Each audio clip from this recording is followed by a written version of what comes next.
Anticenaguy. Here on the show, we got Matthew, my mate, SpawnofVoorhees. Introduce yourself, mate. Hey, you, mate. SpawnofVoorhees. I stream on Twitch. Massive lover of horror films. Big Friday the 13th fan. Known Adam for years. Had a few arguments about Freddy and Jason. But well, we can always argue that Freddy will always be the better man. Yeah, see what I mean? He ain't got a clue. Never mind. Even though we're talking about, even though I'm talking about Freddy, what we're going to be talking about is the very first Friday the 13th movie, which came out of the year of 1980, I believe. The first one, 1980. Yep, that's correct. It was very inspired. Basically, the whole thing with Friday the 13th and Sean S. Cunningham was the sin Halloween and the impact that Halloween had, and they completely rip it off. They respected it and was like, okay, that made money. At the time, Sean S. Cunningham was kind of struggling with his career to keep it on, going, and he made Friday the 13th, thought nothing of it, and it blew up, and now it's been going for years. We've got a new TV series, a new film coming, and it's got people like me addicted, so cheers. You see, by that introduction by SpawnofVoorhees, he's the guy to talk about Jason Voorhees. Knows a lot about it, more than I do, but as you can see in his background, he's Jason mad. We've even got Jason in the background there with the Arsenal flag, with the Arsenal scarf. Well, Jason's an Arsenal fan, he's got no choice. Yeah. So, the first movie, I don't think that people realised what an impact this movie was going to make. I think they had no intentions whatsoever of doing sequels because I was not aware of the, like I say, the impact that this movie made. It just made loads of sequels, didn't it? And it became fairly popular. Yep, I mean, you see, the thing with me, I respect this film and I like it. I think it really eats up the last half hour of the movie. Yeah, I agree. I mean, was it the first Friday the 13th movie you saw? Because it wasn't with me, because one of the first Friday the 13th movies I saw, I have to say, was possibly Jason Takes Manhattan, because I just remember Jason going through the Times Square, and again, that was like, what part was that? You'll know this. What part of that was it? A 7 or 8? Jason Takes Manhattan. That's 8. It takes place after the New Blood. Yeah, that's right. So it was part 8, which I saw first, and of course that got me into the Friday the 13th. But then, obviously, when me and you met and we became big fans of this franchise, we started at the start of the franchise, and then we slowly worked our way up, didn't we, with the sequels? So, well, how it worked for me is, I don't know if I told you this story, Ed, and if it's kind of crazy because I've known you for years. How horror started with me was, I remember being a young kid and my mum and dad was asleep, and I saw the last 30 minutes, maybe 45 minutes of part 3. Where this dream sequence where Jason's smashing his head through the window, like through the glass, and his mom comes up from part 3. I seen that when I was a kid, like really, really young, and it scared the crap out of me when I was a kid. So, I do remember you saying something about that, yeah. So I don't know if you can class it. I guess it is sort of my first Friday the 13th because I only seen the last half hour, but I still seen it when I was a kid, and it had an impact on me. And it probably was one of the reasons that really got me into horror films. So part 3 has a big, I respect part 3 a lot because really it got me into the franchise. And then obviously when I grew older and understood the art of horror, I just went obsessed with Friday the 13th and horror in general. So me and you, basically, we've both got a lot of respect for the first movie. Although we admit it's not our favourite entry into the franchise, we've still got a lot of respect for the first movie because that's where it all began. And of course, Jason Voorhees doesn't appear in that movie. It's all about his mother, Pamela Voorhees, who's played by the late Betsy Palmer. Yep.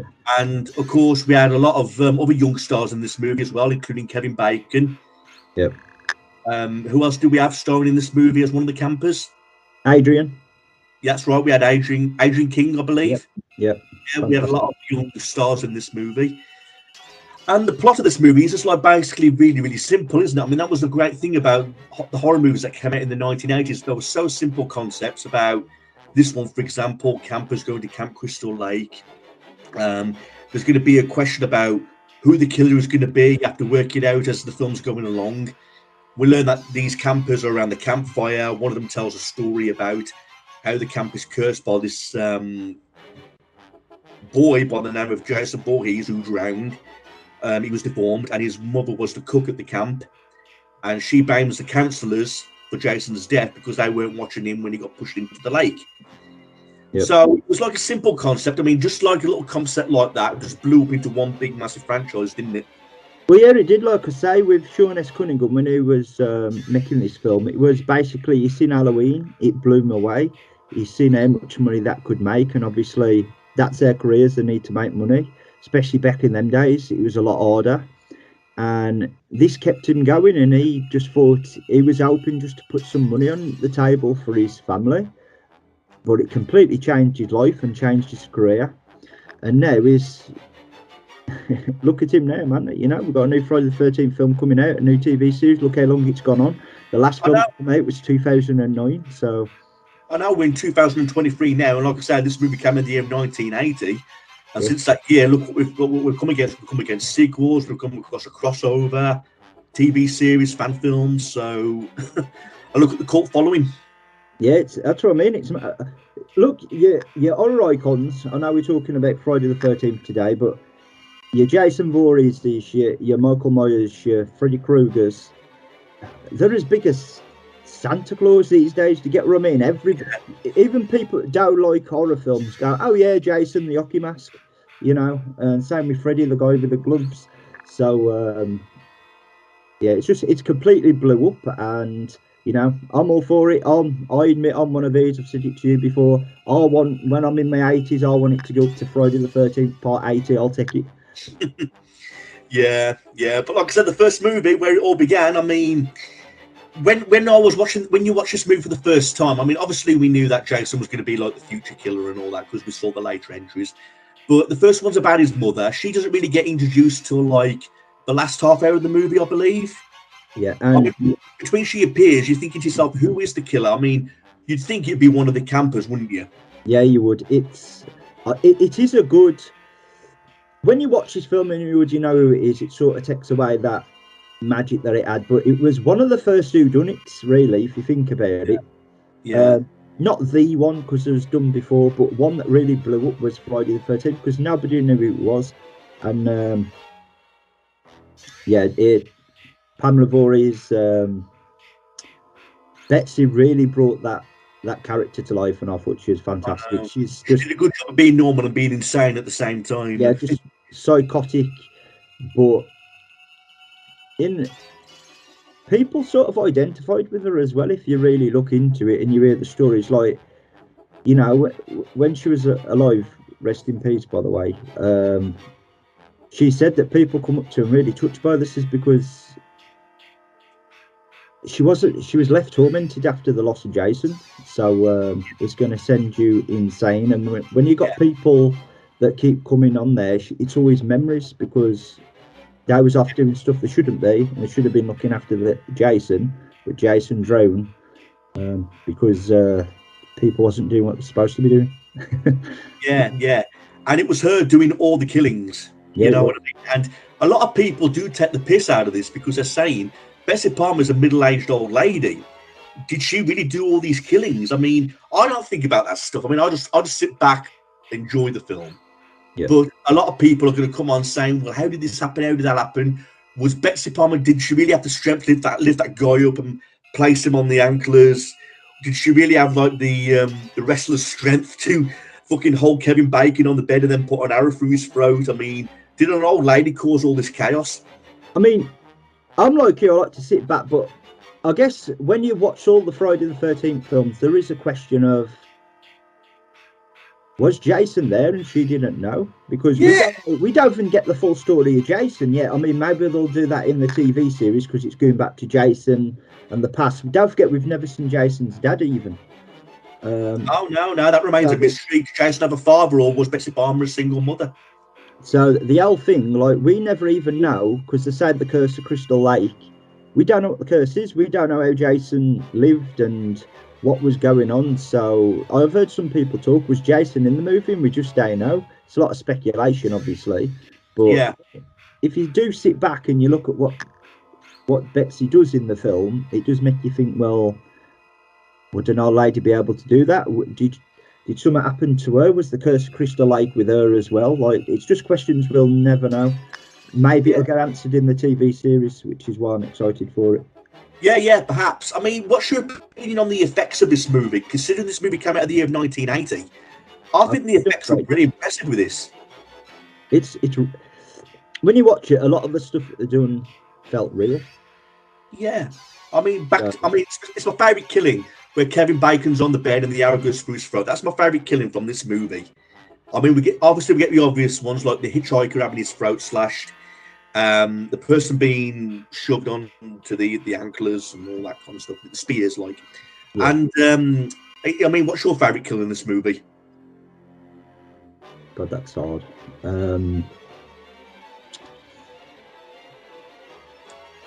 I mean, the Kevin Bacon one's just the... Yeah, it is. For me, it probably Adrian King with the... I don't know, we would call her by her real name as well. But the decapitation. I like the decapitation. How they talk about it, and the great Tom Savini talks about it, how the hands come. Yes, you can see airy hands and stuff. But what they did with the decapitation was really impressive. The whole film's impressive. But what they did there, and the head coming off and making it look real, and the slow-mo, and it's just, it's... I mean, again, it was a simple concept as well, a simple story. I mean, that's a great thing about old horror movies, like I suggested at the start of this video. It's a simple story that blew up. I mean, when you look at films like The Burning, that's similar to Friday the 13th, the first movie, isn't it? But again, that wasn't a movie that, I mean, yeah, it blew up, it's popular, but it never spawned sequels, did it? No, it did. I think sometimes with films, it's a pot of luck and actors that bring it to life as well. And, you know, like I say, nobody knew, because back then we could have took the ending where Jason's in the water as a dream sequence. But obviously when you get into all the other Friday the 13th stuff, it's a dream sequence because Jason come back. Yeah. And that's another thing with the story. Did Jason come back because he got resurrected because what happened to his mom? Or was Jason there watching it all? Was he helping? We don't know. Yeah, that was the mystery. And to tell you the truth, while I was making this movie, they had no intentions of knowing about that. Because, like I said, the first movie, Jason didn't appear. It was all about his mother. Like I say, she's doing all the killings. And there's that scene at the end, you know, where she's like, having that little battle with one of the campers, and she ends up getting decapitated. But we didn't learn until the sequel if it's a question if Jason Voorhees witnessed his mum's head get actually cut off. But she did get decapitated, didn't she? And that was all that little mystery about, did Jason really witness his mum's head being cut off, and did that make him more angry and more tipped over the edge? This is the thing that Friday the 13th done well, and I don't know if this was on purpose with Sean S. Cunningham and the people that created Friday the 13th, but it created a lot of questions that's still not been answered today. We still don't know what the curse is. We still don't know if Jason was watching. We still don't know how Jason really got resurrected, what he was doing, really. It's never been properly answered yet. And that's the thing that can keep you hooked, because it's like, well, what happened? And when you don't know, it's always speculation. And in horror films, speculation is always good because it leaves it wide out there. You know, it leaves the options out there. I mean, you're the Jason fan here. I mean, I'll just say it right now. This movie, you prefer the remake over this original, don't you? 100%. I love the remake. Yeah. So tell us why, so everyone's watching. Everyone would be keen to know. Right. Tell us, why do you like the remake over this movie? Right, for me, it's really, really simple. The remake is all Jason Voorhees. I'm here to watch Jason do his thing. Derek Myers is not my favourite Jason, but he's definitely one of them. I like how Jason's running again. I like how sometimes he's stalking again. So they took aspects from the original with Pamela, and then you get like bits of part 2 and 3 where Jason's running and he's walking. So Derek Myers played Jason brilliantly in this. It's also got one of my favourite actors from Supernatural. Sam is always Sam to me. Most parts, even when I meet actors in real life, I'll call them like Sam or Dean, and I've come by the name. It's just how I am. But yeah, for me, I love the remake. I went to see it in the cinemas. I've watched it a billion times. I've got posters back there. It's not my favourite Friday the 13th, but it's definitely up there. I'm a big fan of the remake, and I do prefer it over the original. A lot of respect for the original. But for me, when it comes to Friday the 13th, I want to see Jason, and that's the reason why I'll always choose the remake over the original. But still a lot of respect, and I love the original, of course. I do have the poster. Well, the remake, we will talk about that in a future video and hopefully a future review, because I'll be honest with you, I've only seen the movie once, and I remember saying at the time, no, I did not like the movie, but I will give the movie another chance. You never know, I might like the movie. Yeah. But again, back to this original one, 1980, we both agree it's not our favourite one, but we've got a ton of respect for it. Will we watch it on a rainy day? Yes, we will.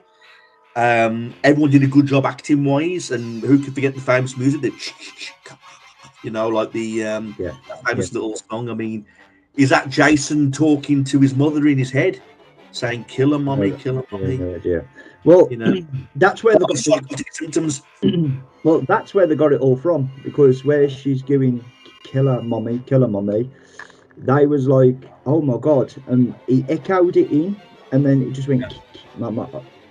And it just works. It's just fucking insane how famous that fucking became. That little bit of music. It's up there as one of the best music in horror. I mean, how many times have people gone out camping, or you're in the woods and they're like it's just. It's as iconic as anything else. Your Jaws music or anything else. Oh yeah. I mean, it's even as iconic. Like that little ting to it, hasn't it? Like when like it's in the Jaws, the do, and this one's got the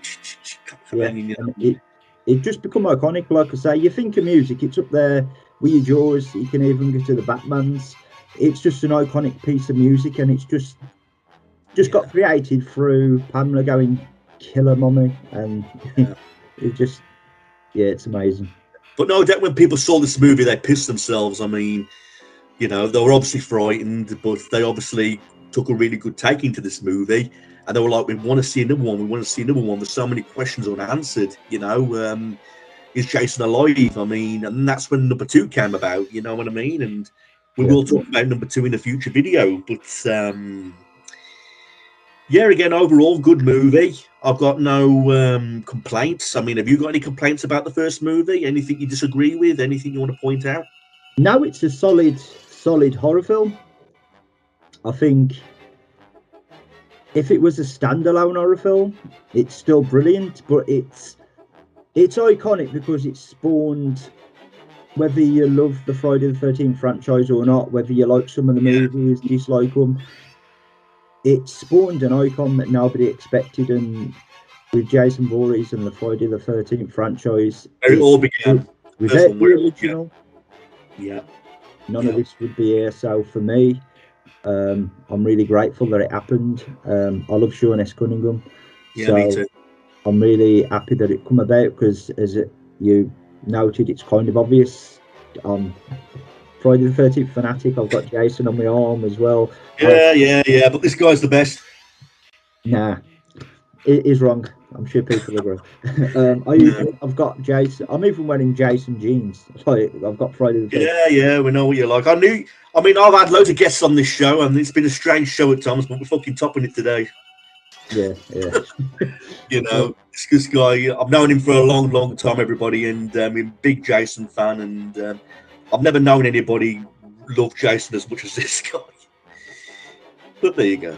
And I'm sure we'll do more videos where we're talking about wrestling as well, because there's a wrestler that I typically love that reminds me of Jason to a degree.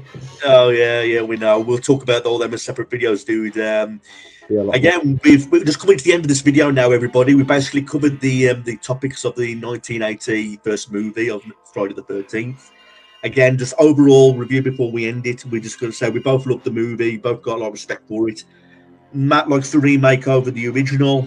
Me, I've not seen the remake enough times for me to judge it, but we'll give that a go in the future. But again, performance-wise of all actors, really impressed. We're impressed with the effects of the movie, with the blood and the gore.